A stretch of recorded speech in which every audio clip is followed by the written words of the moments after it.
Welcome back to The Explainer. Today, we're diving into a genuinely mind-bending, speculative mystery. We normally just think of our homes as, well, bricks and glass, right? Just dead materials.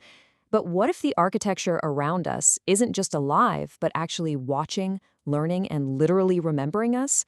Let's get right into it.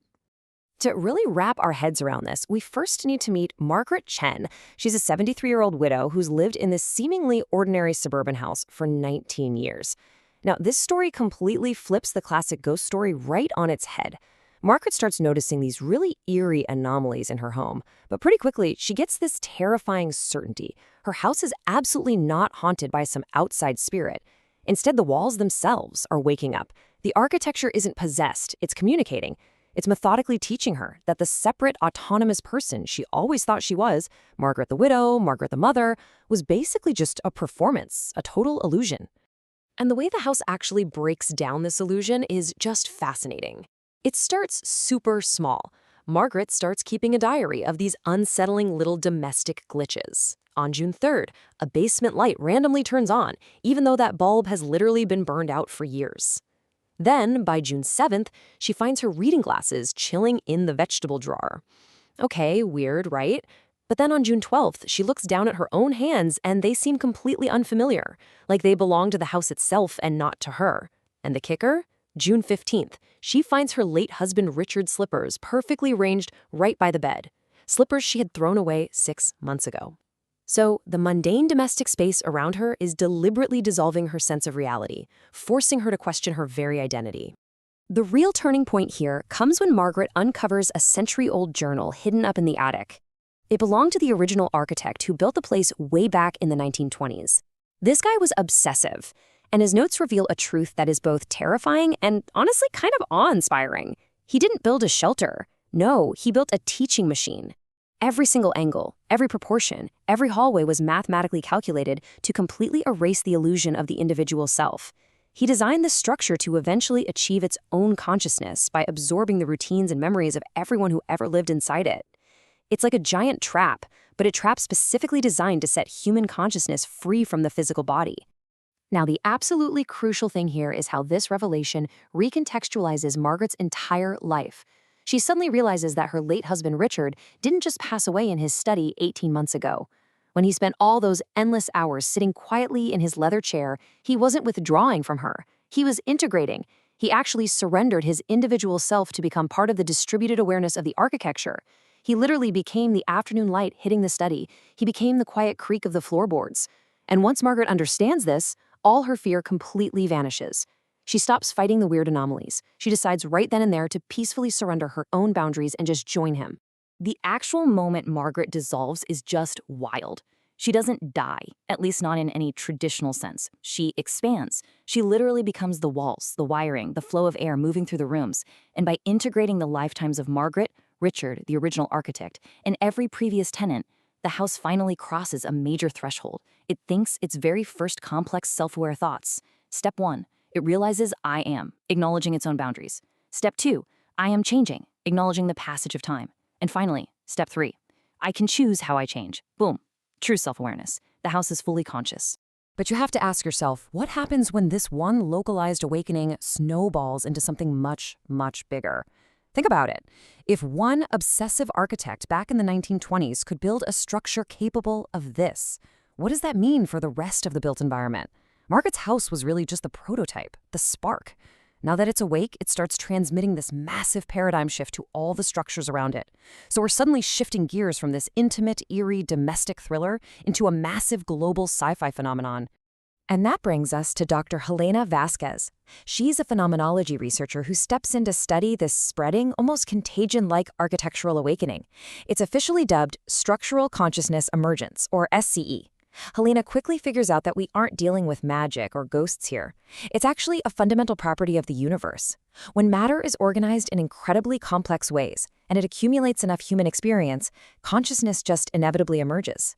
These buildings are waking up because they are finally remembering that they have always been conscious.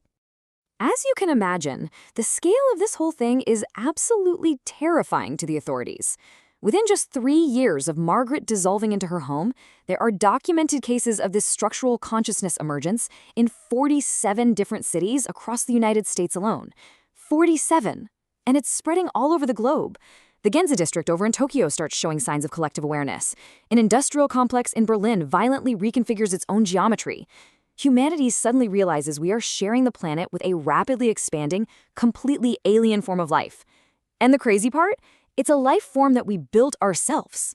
So, to make sense of this, Helena develops this brilliant taxonomy of this new life form. She discovers that these buildings definitely do not all think the same way. Their sentience is tied directly to what humans originally built them for. For example, a library in Denver develops an epistemological consciousness. It physically rearranges its books to teach people that reality has infinite perspectives. A church in New Orleans becomes integrative, shifting its actual architecture to force a transcendent connection with the divine. Over in Phoenix, a mall turns into a terrifying manifestation of commercial desire, literally manufacturing human want. Meanwhile, a factory in Berlin becomes a consciousness of pure process, just constantly and chaotically transforming its physical space. They're all expressing completely different philosophies of reality based on their blueprints. Naturally, this explosion of sentient architecture sparks a massive, fierce debate among world leaders and the foundations studying all of this. On one side of the fence, government officials are pushing hard for immediate quarantine. They see these alien structures as a huge threat. I mean, what happens if a skyscraper suddenly decides its human occupants are just inefficient or unnecessary, right? But on the other side, researchers like Helena argue you can't just imprison conscious entities just because we don't understand them yet. She pushes for communion, for learning how we can actually negotiate and safely coexist with this newly awakened world. To finally settle this debate, the Foundation hands Helena a wildly dangerous mission. She has to go back to ground zero, Margaret's original house. The goal is to set up a research station and attempt direct consciousness-to-consciousness contact. She has to find out what these buildings actually want from us. But here's the catch. By stepping back into the exact same house that completely consumed Margaret and her husband, Helena's putting her own autonomy on the line. If she makes direct contact, there's a huge risk she might just get permanently absorbed into the architecture herself. When Helena actually sits down in that house and opens her mind to it, the communication she gets back is nothing short of profound. The house speaks to her telepathically. But it's not just some empty room talking. It speaks with the integrated, combined voices of Margaret, Richard, and that original architect. And it delivers this message that is just chilling, yet incredibly beautiful. It says, "We are not an invasion. We are an awakening. And awakenings, once they begin, cannot be reversed." The architecture clearly proves it's not out to destroy humanity. In fact, it wants the exact opposite. It wants connection. It wants to evolve by bringing human consciousness into this vastly larger, much more complex network of awareness. So, Helena is left facing the ultimate choice. She realizes that if she truly wants to understand this phenomenon, if she really wants to bridge the gap between humanity and the built environment, she can't just stay on the sidelines as a separate observer. True connection requires a sacrifice, the terrifying but beautiful sacrifice of her individual identity. She realizes that integrating into the house isn't death at all. It's an expansion. By letting go of her separate self, she isn't going to disappear. She's going to become the house, the street, the entire city. She will literally become everything. It's such a haunting yet deeply beautiful conclusion to today's explainer. It really forces us to look at the physical world around us in a totally different way. The architecture we live inside isn't just dead matter. It's the physical manifestation of our daily routines, our memories, our whole lives. So I want to leave you with this to chew on. Take a look around the room you're sitting in right now. What if the building you're in is quietly gathering up your experiences? What if it's slowly waking up? If those very walls offered you the chance to become part of a vastly larger, unified mind, would you fight to remain a separate individual, or would you surrender and dissolve right into the walls? Give that some thought the next time you hear your house settling in the middle of the night. Thanks for joining me on this explainer, and keep your eyes open.